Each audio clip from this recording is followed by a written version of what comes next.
Hello friends, welcome back. हम चर्चा कर रहे थे एक क्रोनोलॉजी की।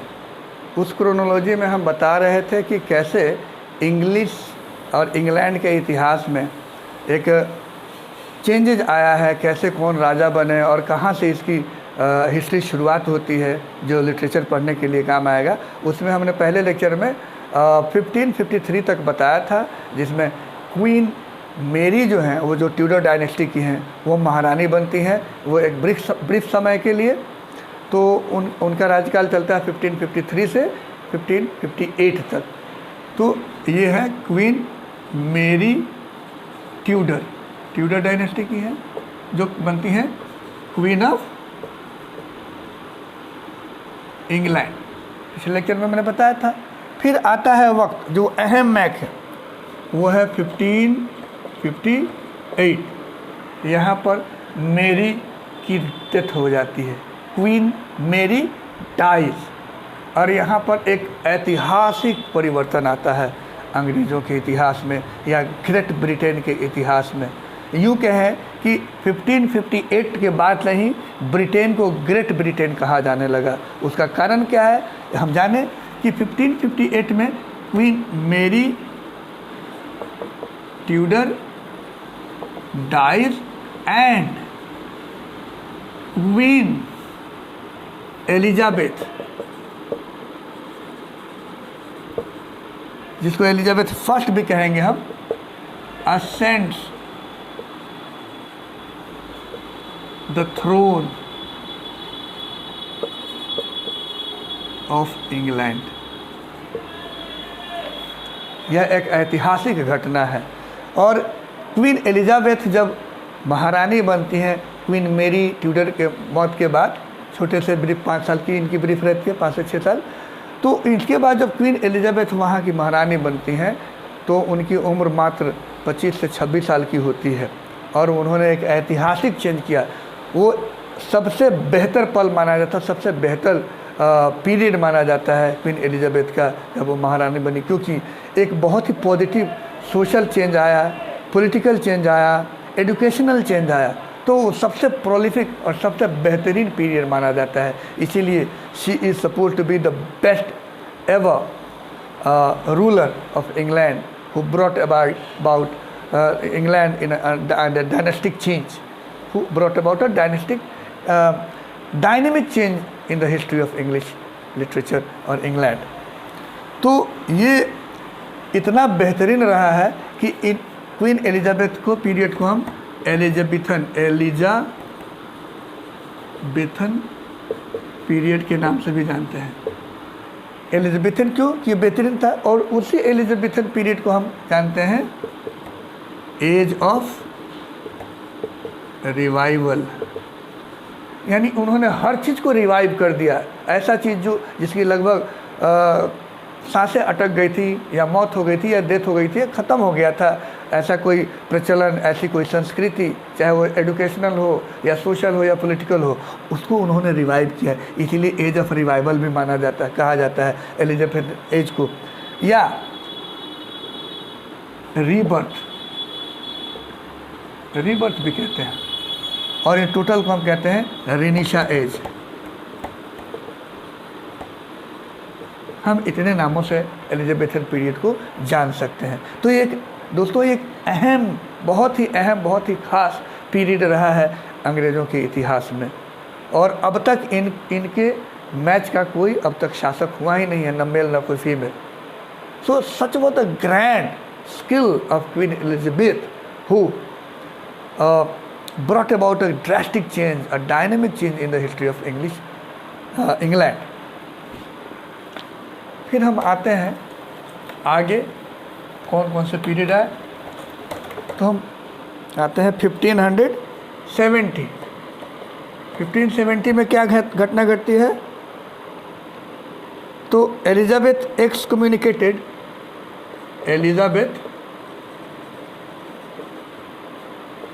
excommunicated by Pope Pius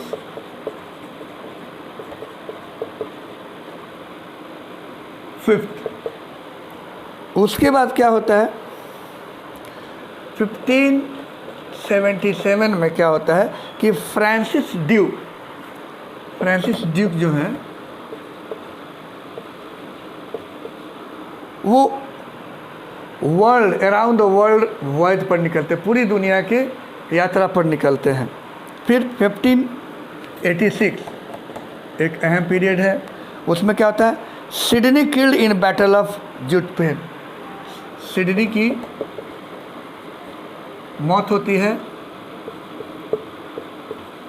in battle of जुटपेन। ठीक है। फिर आता है 1587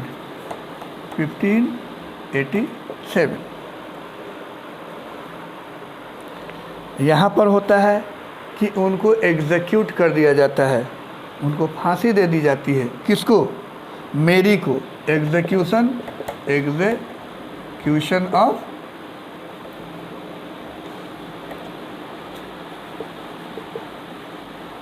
मेरी, क्वीन ऑफ स्कॉटलैंड, जो कहाँ की रानी है?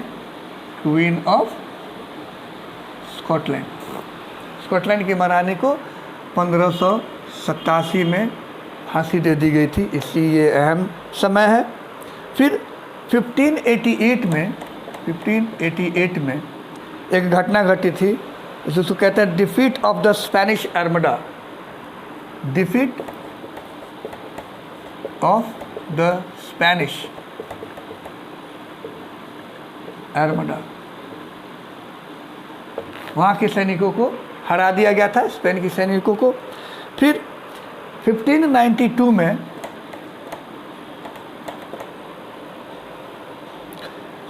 दो साल के लिए थिएटर को बंद कर दिया गया था, पूरे 2 साल के लिए थिएटर्स वर क्लोज डाउन।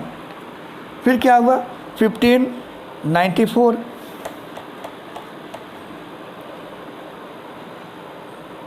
एक Lord Chamberlain's Men theatre company established, Lord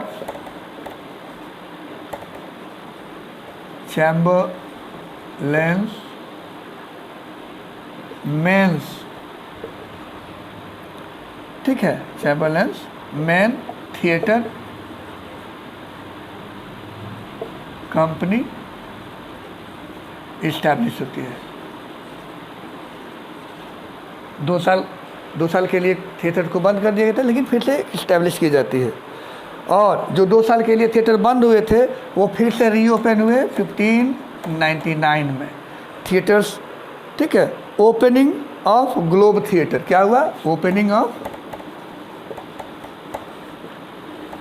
globe theatre, ये 1599 की घटना है। उसके बाद जो आता है वक्त वो है, क्या है?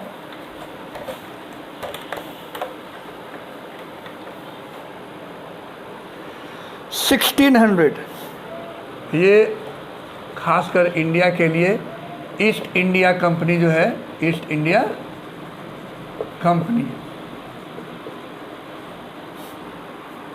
फाउंडेड, ठीक है, ईस्ट इंडिया कंपनी की स्थापना होती है। और 1603 में क्वीन एलिजाबेथ की डेथ होती है, मौत हो जाती है। ठीक है। और कौन राजा बनते हैं? जेम्स फर्स्ट जो स्टुअर्ट डायनेस्टी के हैं, स्टुअर्ट डायनेस्टी, ठीक है, यानी स्टुअर्ट वंश के राजा हैं, वो बनते हैं वहाँ के राजा। फिर आता है 1611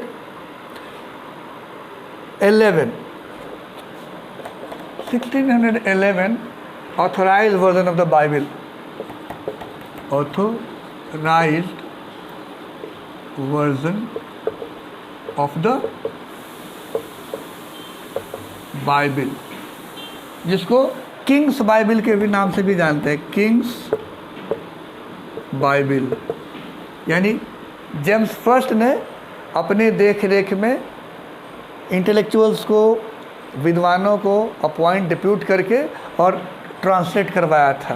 पहले ग्रीक में था, हिब्रू में था, तो उसको इंग्लिश में ट्रांसलेट करवाया और 1611 ईस्वी में पूरे वर्ल्ड में इसको रिलीज कर दिया, जिसको नाम से जाना गया authorised version of the Bible. यानी वो ऑथोराइज हो गया कि यही सच, यही सही है, ये जो ट्रांसलेशन है ये बिल्कुल सही है और यही सर्वमान्य होगा, सभी लोग मानेंगे। तो इसीलिए इसको किंग्स बाइबिल के नाम से भी जाना जाता है या authorised version of the Bible, इसको जेम्स फर्स्ट ने करवाया था। तो 1611 एक अहम वक्त है।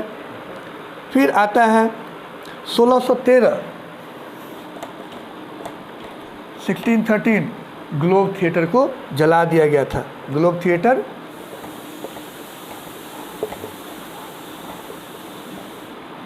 बर्ड जला दिया गया था।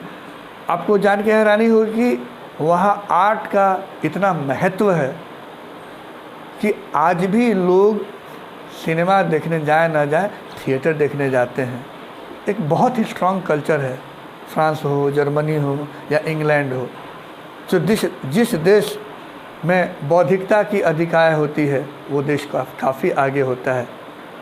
पैसे से, संपदा से कभी कोई देश आगे नहीं बढ़ सकता है जब तक बौद्धिकता नहीं हो, जब तक लोग इंटेलेक्चुअल नहीं हो, जब तक बहुत ज़्यादा शिक्षित लोग नहीं हो। अशिक्षित लोग एक तरह से देश पर बोझ होते हैं। ठीक है, बहरहाल हम आगे बढ़ते हैं। फिर 1625 में जेम्स फर्स्ट की डेथ हो जाती है, 1625 में। और क्या होता है, चार्ल्स फर्स्ट राजा बनते हैं। चार्ल्स फर्स्ट क्या बनते हैं, वहाँ के राजा बनते हैं इंग्लैंड के।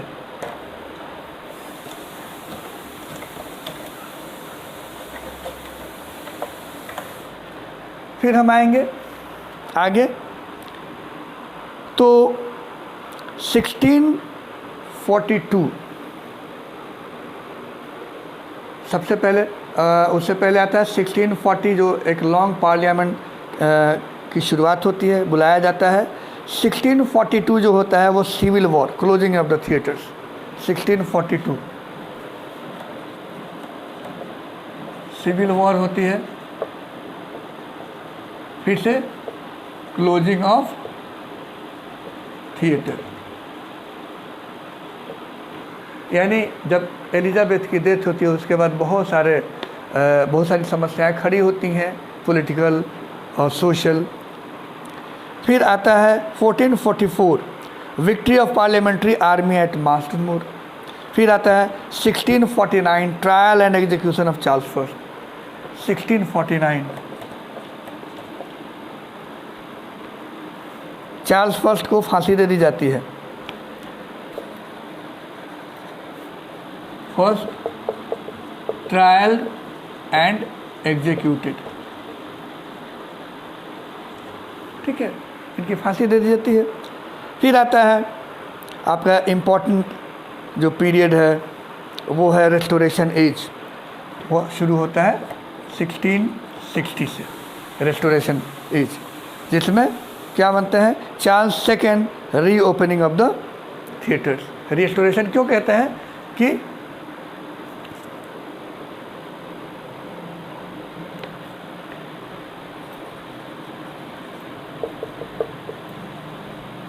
ओपन्स द थिएटर, इसीलिए इसको रेस्टोरेशन एज कहते हैं। रीस्टोर किया जाता है, तो 1660 इज इम्पॉर्टेंट डेट।